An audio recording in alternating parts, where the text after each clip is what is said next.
கிழங்கு எடுத்து தோல் நீக்கி சீச்சு எடுத்து வச்சுருக்கேன். இதை நல்லா துருவிட்டு மிக்சியில் அடிச்சுட்டு சலிச்சுட்டு அப்புறம் சலிச்சுட்டு இந்த மிளகாத்தூள் 1 ஸ்பூன், மஞ்சத்தூள் 1/4 ஸ்பூன், பெருங்காயத்தூள் 150 கடலை மாவு, அப்புறம் இந்த கடுகு உளுத்தம்பருப்பு தாளிச்சுட்டு இந்த கருவேப்பிலை கொத்தமல்லியும் தாளிச்சுட்டு அதில் இந்த நம்ம கலந்த இந்த கலவைகள்லாம் அது போட்டு மிக்ஸ் பண்ணி நம்ம வடையாக தட்டி காட்டுறேன்னு பாருங்கள்.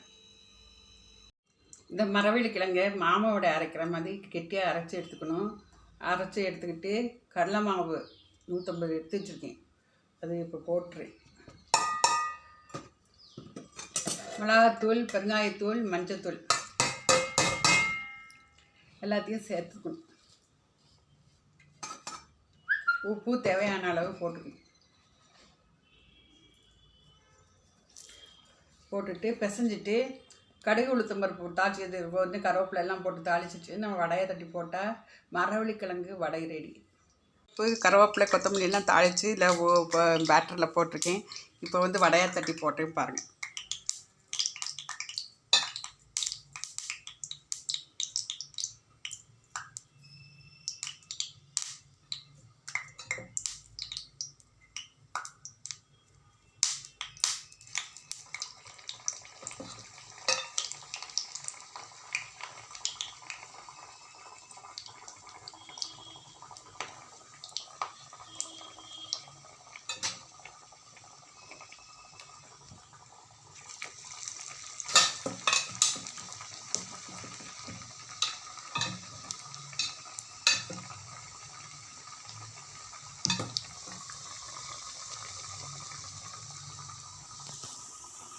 வெந்துருச்சு.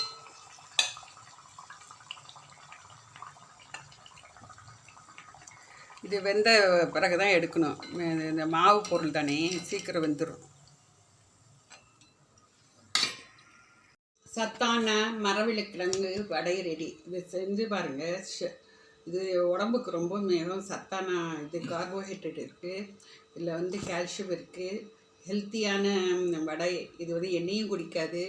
நல்ல கிரிப்ஸியாக டேஸ்ட்டாக இருக்குது. குழந்தைங்களுக்கு விரும்பி சாப்பிடுவாங்க. இதை செஞ்சு பார்த்து ஷேர் பண்ணி எங்கள் சேனலுக்கு சப்ஸ்கிரைப் பண்ணுங்கள், சப்போர்ட் பண்ணுங்கள்.